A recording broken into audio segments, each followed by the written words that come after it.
All right, welcome back to Rare Elvis Photos. Having to not compromise, but I'm having to improvise. There we go. Because as you know, when you're on vacation, you get family, boys everywhere. Staying in a hotel, at least for the first couple nights. Not many places to read, and kind of messed my plan up to read on the balcony with the beach in the background because there's movies being shown and people splashing in a pool. So anyways, I appreciate y'all watching some of those little beach videos today. I had a good time. Some of y'all might enjoy it. Might be relaxing to some of y'all and give you some inspiration to come down and visit down to the beach at some point in time. So let's get continued with Child Bride, and appreciate the interest in this book and Suzanne Finstead and her version of the truth, and what I feel is the truth on my side as well, about Priscilla Presley and who she truly came from and who she truly is, and the true story behind her meeting with Elvis and what it took to get there. Just my opinion, of course, but Suzanne has a very documented book here. So let's do chapter 9, reading in my truck right now here. A Faustian bargain. Curry Grant was toying with Priscilla Bayou, not certain whether he would bring her to meet Elvis Presley. Her approach in the snack bar was the opening he had been hoping for. In my mind, I said, "Now I've got her," he recalled, like a spider assessing a fly. I thought, she wants something. She wants me to do a favor for her, but now I've got her because she's coming to me. Priscilla Bayou and Curry Grant had mutually compatible goals. Curry was Priscilla's ticket to Elvis, and Priscilla was Curry's passport to bliss. Curry studied his prey, making small talk and asking Priscilla a few critical questions, including her age. When she said 14, I almost fell off my chair, he remembered. I look older, don't I? He recalled Priscilla responding nonchalantly. Her tender age, however, did not deter either one of them. Curry began stringing Priscilla along, saying he might be able to take her to Elvis's house, making arrangements to meet her at the club several more times to talk about it. If I said, meet me at 5 o'clock, she would be there at 15 to 5 waiting for me. This went on, Curry estimated, for roughly a week. Curry was playing a cat-and-mouse game with Priscilla. A few months earlier, he had brought a young girl with him whom he was having an affair to Elvis's house. When they got to Bad Newham, Elvis took a fancy to Curry's date and took her off to his bedroom. By the time she left, she had lost all interest in Curry. Once she had been with him, you can just forget about doing anything, he recalled. She sat on the far side of the seat, almost glued to the right door. So the experience burned into Curry's skin like a branding iron. If he hoped to get anywhere with Priscilla, he figured it would have to occur before she met Elvis, if he even took her to his house. When Priscilla informed him late in the week that she had already told her mother about the proposed visit, Curry was annoyed. But he softened when he saw the sad look in Priscilla's eyes. Curry called Anne Bayou shortly thereafter. Priscilla's mother was delighted and suggested that Curry and his wife, Carol, stop by for coffee and dessert. Now, Carol Grant, a petite, dark-haired British beauty who sang occasionally at the Eagle Club, had heard from her husband about Priscilla Bayou and her obsession to meet Elvis, and she accompanied Curry to the Bayous. Contrary to legend, neither Anne nor Paul Bayou exhibited the slightest hesitation about sending their not-quite ninth-grade daughter to meet Elvis Presley. According to Curry and Carol Grant, the father didn't say much, recalled Curry of that evening. The mother wanted it real bad because Priscilla wanted it real bad. This, reduced to its essence, was the single element of the Elvis and Priscilla myth that mystified even Elvis's legion of fans. Why would the parents of a 14-year-old girl allow their daughter to meet a 24-year-old sex symbol at his home? Priscilla later created the fiction, perpetrated in nearly all Elvis folklore, that her father and mother were extremely strict and opposed to the meeting with Elvis. Perhaps partly because she was embarrassed. What kind of parents would consent? And partly because her parents' enthusiasm about the meeting and their consent was not consistent with the proper image she would present once her association with Elvis made her famous. In reality, Anne Bayou was an accessory before the fact in her daughter's girlish quest to meet Elvis Presley. The reasons for this were psychologically complex. Priscilla was the center of Anne's universe, her love child, her remembrance of Jimmy, and permitted Priscilla to do things that she would not have considered for her other children. Her daughter's infatuation with Elvis, moreover, must have struck an emotional chord in Anne. How could she not be reminded of herself at just past 14, sneaking out of the house to date a handsome, dark-haired older man in uniform? Anne would not deprive her daughter of the joy her own parents had denied her. She had a lot of compassion for me, Priscilla said of her mother's attitude towards Elvis. She understood. Anne was also starstruck, for she had been drawn to Elvis Presley since the family's Dill Valley days. During the Grants' get-acquainted conversation with the Bayous, it was not a question of if Anne would let Priscilla go, recalled Curry. It was rather a question of when I would take her. Curry left the house without setting a date for the big night. He wished to perpetrate his amorous game with Priscilla Bayou a while longer, capitalizing on his connection to the king. Priscilla had become for him the consummate challenge. He was a driven man who had to get past her look but don't touch demureness. Curry Grant wanted desperately to conquer Priscilla Bayou. During their next conversation at the club, he set the trap. I told her we'd have to be alone. Priscilla at first demurred, Curry recalled. She told him that her parents knew he was married. Well, somehow we've got to be alone, he insisted. I can't stand it. Priscilla then came up with a plan, according to Curry. Curry would ask her parents' permission to take her to a movie with him and Carol. Then he could tell his wife he had to work late. Pick Priscilla up alone, tell her mother and father they would collect Carol on the way to the theater. That was her idea, not mine, Curry said. I thought, man, that was pretty provocative. And if I get caught, they will put me under the prison. So, obviously, I know there's been a lot of comments about, man, this guy's a perv. Man, this guy is just a sick, twisted guy. Well, if you think about it, this is pre-calculated, and it's not just him. It seems like her too. But regardless, he is trying to conquer and pursue a 14-year-old, regardless of whether she looks 17, 18, 19, whatever the age that he thought she looked. He found out that she was 14, and he is doing everything he can to conquer this girl. And she seems like might be willing to do anything to get to meet Elvis. Let's see here. Let's continue on. Priscilla and Curry's motives became clear the first night they were alone. After we got in the hills, I tried to kiss her, tried to talk about things, he recalled. All she wanted to do was talk about Elvis. Finally, I reached over and kissed her. She didn't really resist, but she didn't really want to do it. It was like kissing a table. I wasn't used to people being that way, stiff, and I let it go. Priscilla persisted in her questions about Elvis. The girl would not give up. There was nothing I could do but talk to her about Elvis. Curry persisted in trying to kiss Priscilla until she finally got used to it. About a half an hour later, there was nothing to it, and then we would talk in between. So basically, they're just making out here, and then she's getting more information about Elvis. All right, let's see here. As the evening progressed, he counseled her as to how to behave if he did decide to take her to meet Elvis.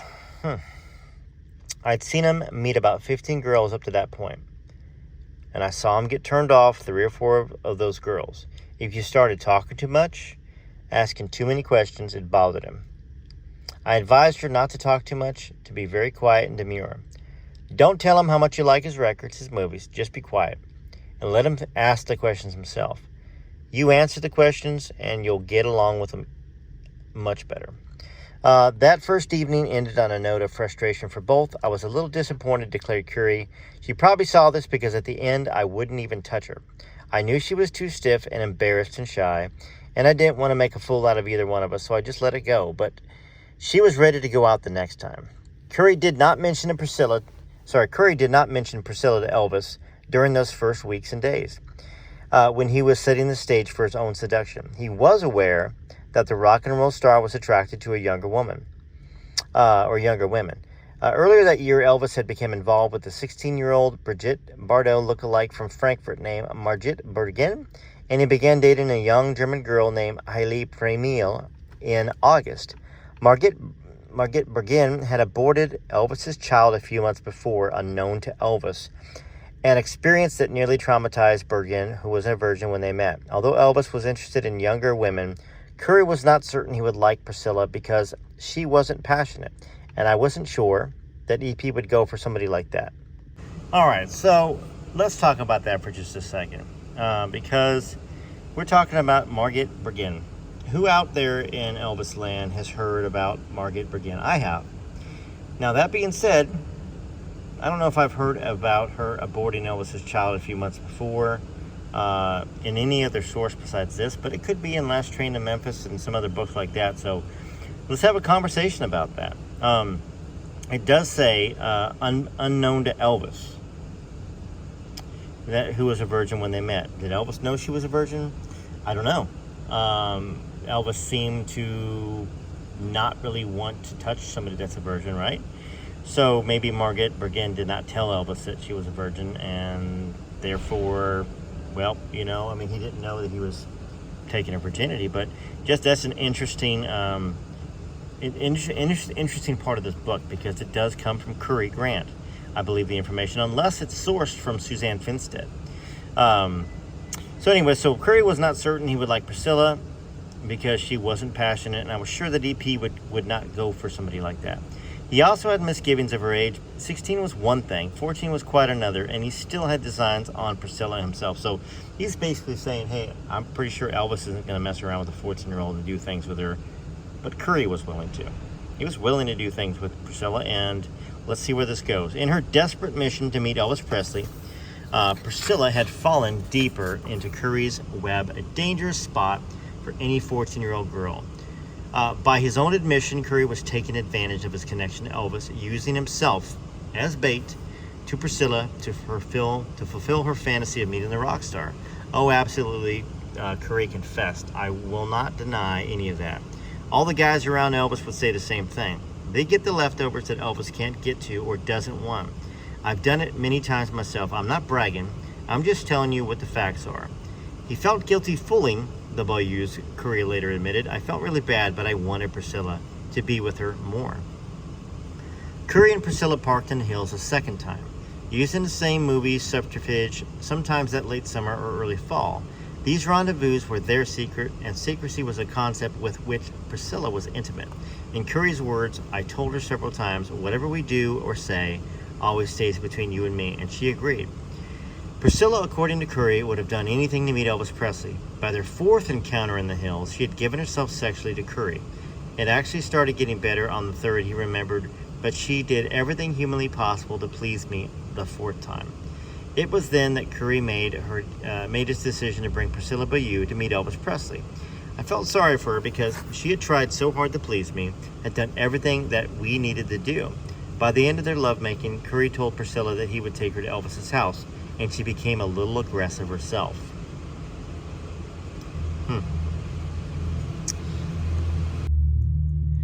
So as they were driving back to the Bayous, Curry had become aroused again and pulled the car to a dark spot near Wiesbaden Museum. We just got into it, and this German police car with a big Paluzzi on the side, I guess that's how you say it, a green Volkswagen, I'll never forget it, caught us a block from her house. It scared the living hell out of me. The windows were all steamed up, her blouse was loosened, and her skirt was up. I was getting ready to do it again, and we got caught before we got into the act itself. I thought they'd put me in prison. She was a minor, I was in the Air Force, her father was in the Air Force, but the German policeman was such a nice guy. If it had been the American police, I might have been dead. The cop said, you better be careful and take her on home when you get ready. Not only was Priscilla Bayou not a virgin on her wedding night, as she would later claim, but she was not a virgin even when she met Elvis Presley, according to Curry Grant. She had entered into a Faustian pact to meet Elvis, and sex with Curry, the loss of her virginity, was the price that he exacted. According to Curry, Priscilla did not bleed during penetration, raising the question on whether she had already gone all the way, perhaps with one of the faster older boys she associated with when she was in 8th grade. Curry doubted it since she seemed so green, but it might explain her willingness to have intercourse to further the Elvis dream, since she wouldn't have been a virgin anyways. So that's another conversation to kind of have here. I mean, once again, it's kind of weird talking about it, to be honest, but according to Priscilla's friends, she disappeared with boys in cars who drank when she was in junior high. I mean, is it outside the realm of possibility to think that something might have happened voluntarily or non-voluntarily? I think when you bring that into the consideration with Curry here, Curry definitely manipulated Priscilla into doing this. Now, Did she have a choice in it? Yeah, she chose to put herself in that position to meet Elvis. Each time that she went out with Curry to these movie dates, which ended up in the hills, where they ended up having relations. Anyhow, so Priscilla vehemently denied Curry's account in May of 96. May God strike me dead if that ever happened to me. I'm telling you on the life of my son and my daughter, that never happened. This man's a liar. Priscilla maintained that she did not go out with Curry even once on the guise of going to a movie. Informed of Priscilla's denial, Curry stood his ground. Her story was for her family and her good name. She wants to try to keep it clean. She knows about that, about being with Elvis all these years. And though all the publicities, people she's been around, she wants to control the things around her life and Scientology. She can't do that with me. Did I have intercourse with Priscilla? Yes. I had intercourse with Priscilla. I had intercourse with Priscilla more than once that last night, but not after she started going with Elvis. Priscilla and Curry fought over this point in their face-to-face encounter in my home on May 14th, 1996. Curry said, "You and I started going to the hills once a week together." Priscilla said, "Oh, Curry, please." Curry said, "No, I'm telling you, that's the way it was." Priscilla said, "Curry, you know that's not true." Curry said, "She's a great actress, isn't she?" Priscilla said, "You cannot look me in the eye and say we went anywhere in the hills." Curry said, "I'm looking at you right in the face. We went somewhere. We not only went somewhere, honey, we made love somewhere in the hills." Priscilla said, "Oh my God, excuse me, do you think for 1 minute I would make love to you?" Curry said, "You did it, and you were glad to do it. Before I took you to meet Elvis, you did that." She said, you got the wrong girl, Curry." Curry said, "No, I've got the right girl. I'm talking about this little girl sitting right here, right here." Priscilla said, "Don't give me this. You know darn well we would never go into the hills, and you never made love to me, ever." Curry said, 4 times we went into the hills." Priscilla said, "And now I'm sitting here, and it's your word against mine."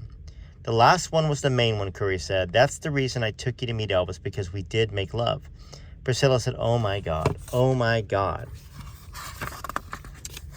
Curry said, "Think about it, Priscilla." Priscilla said, "I don't have to think about it." Curry said, "That's what you're going to say to answer that one." Priscilla said, "I don't have to think about it. It never happened." Curry said, "It happened, honey." No one but Priscilla and Curry could know what happened between them. Curry did not tell anyone he was was trysting with Priscilla that summer because she was 14. Yeah, so let's stop right there. I think he stopped. Let's say if it's true and Curry had sex with Priscilla and then he had sex again after the policeman left, or before and after. The fact that he said he felt bad for Priscilla and he was going to take her to meet Elvis, I think he was scared to death. I mean, if he indeed was having sex with her, maybe his common sense, which was not there before, obviously, said, "Hey, you better pass her off onto somebody else, because if she gets mad at you and turns you in, guess what? You're going to jail." So that makes me kind of think maybe it is true too. I mean, that lends a hint of truth, his fear. All right, so no one but Priscilla and Curry would know what happened between them. Curry did not tell anyone that he was trysting with Priscilla that summer. She was 14. Just as predictably, Priscilla's parents denied that she left the house with Curry 4 times to see a movie. Unfortunately, it's going to be her and her parents' word against mine regarding the 4 times that I went to pick her up. As before, with the who asked who to meet Elvis debate, there are gaps and inconsistencies in Priscilla's version. She generally claims that she was introduced to Elvis as soon as she got to Germany, within 2 weeks, according to a 1996 interview. Yet more recently, she said that Curry watched her for 3 weeks before he invited her to meet Elvis. In a third version in her book, she recounted that Curry watched her for several days, invited her to meet Elvis, and then spent several weeks with her parents before the meeting occurred. I'm sorry about my reading tonight, folks. I'm in a truck and it's dark. All of these versions cannot be true, proving that Priscilla was either seriously confused or covering up the truth. Perhaps Priscilla insisted that Curry took her to meet Elvis as soon as she got to Wiesbaden because she didn't want anyone to know that she was fooling around with him for several weeks to persuade him to introduce her. According to 2 of her own versions of the story, there was unaccounted for time. What were she and Curry during those undefined several weeks between their meeting and introduction to Elvis? There is once again convincing corroboration of Curry's account. Priscilla later discussed Curry Grant with Mike Edwards, her lover of 7 years. She told Mike that she and Curry created a ruse for her parents of going to the movies, but instead drove into the Wiesbaden Hills. Curry met her, and he was kind of like pursuing her himself, Mike recalled Priscilla telling him. And then she said that didn't go anywhere, and they had a little altercation in the backseat of his car, I think. And he said, well, all right, I want to introduce you to somebody. And that's when he took her to meet Elvis. By Priscilla's own account to Mike, she and Curry did sneak into the hills and engage in some kind of sexual activity, which led to an introduction to Elvis. The aspect that did not make sense to Mike was that Priscilla depicted herself as unwilling. Well, I'm a man and she's a woman, Mike said. I know her, I know me, I know the situation. I sensed just circumstances that there was denial. Mike also thought that Priscilla did have intercourse with Curry. I always believed it and she always denied it. But the story that she laid out to me doesn't add up. It doesn't add up. The other question begging to be asked is why Curry Grant would lie about her having the intercourse at 27 with a minor of 14, an act that was against the law. As Mike Edwards noted, I don't think he would say it. I don't think he would be so foolish as to say something like that if it wasn't true. In retrospect, Curry was not proud of his behavior. I can't believe I risked my marriage and my career in the Air Force to fool around with a 14-year-old girl. It was crazy. My wife and my family were the most important things to me in the world. I was just in overdrive when it came to sex. I was crazy about it in those days. I craved it all the time, and I was a sex addict. Anyway, that's the way it was. So that is the chapter of Faustian bargaining. And sorry about that car starting up out there. This is an interesting section. Now, there's much, much, much more interesting sections. So I hope you continue to read along with me. And I do apologize for messing up several times and maybe changing some of the lines around, because trying to read out here in the dark, and it looks a lot more light from the iPhone, but it's dark. I'm in a parking garage trying to get some quiet to read this. So TCB TLC, I wanted to get this loaded for y'all tonight because I did promise it. I hope y'all have a wonderful, wonderful, wonderful evening. Until the next time, this is Rare Elvis Photos.